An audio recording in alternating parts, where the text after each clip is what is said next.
Dua, tiga. Assalamualaikum warahmatullahi wabarakatuh. Kami dari kelompok 4. Jadi di sini kita mau praktik pembuatan roket, dan jadi nanti untuk pembuatannya ada di setelah ini ya teman-teman. Bye bye.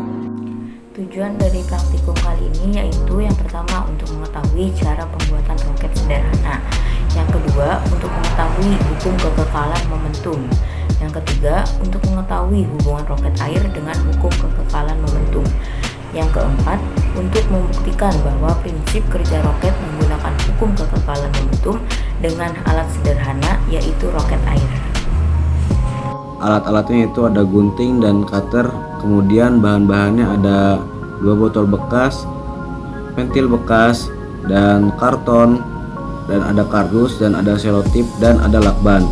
Yang pertama-tama yaitu potong sepertiga bagian botol yang pertama, lalu diisi dengan lilin untuk memberatkan atau menyeimbangkan saat diterbangkan.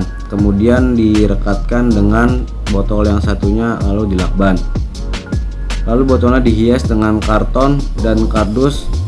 Kemudian tutup botolnya dibolongin dan ditempelkan dengan pentil.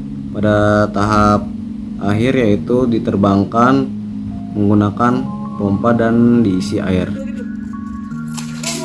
Terus awas.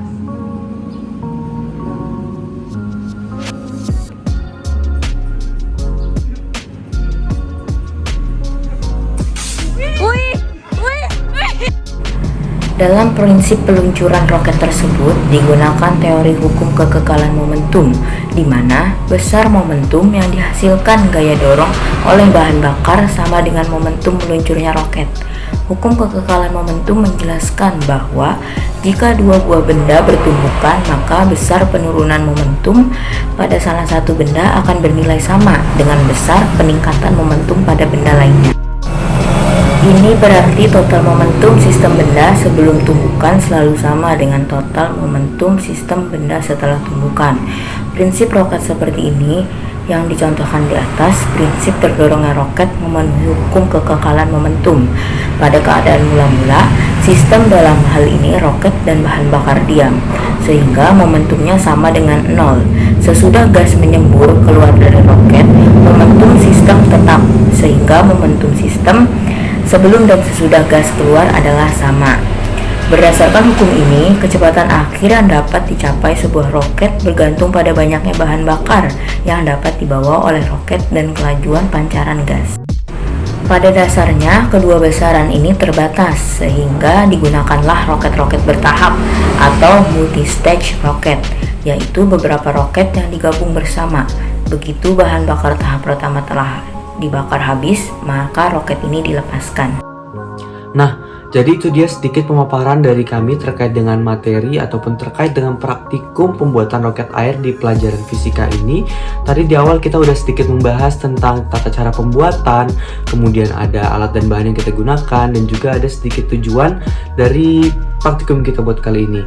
Lalu ada sedikit lagi nih teman-teman yang ingin saya jelaskan, yaitu apa sih yang kita dapat dari penelitian ini. Dapat kita ketahui bahwa roket air ini menggunakan salah satu hukum Newton loh. Apa sih? Yaitu adalah hukum Newton 3, yang dimana ada suatu benda yang memberikan gaya kepada benda lain yang akhirnya membuat arah yang berlawanan seperti roket ini. Jadi roket ini dia akan menyemburkan air melalui tekanan yang tinggi, yang akhirnya membuat roket tersebut bisa terbang ke arah yang berlawanan dari air tersebut keluar ataupun tekanan udaranya itu keluar.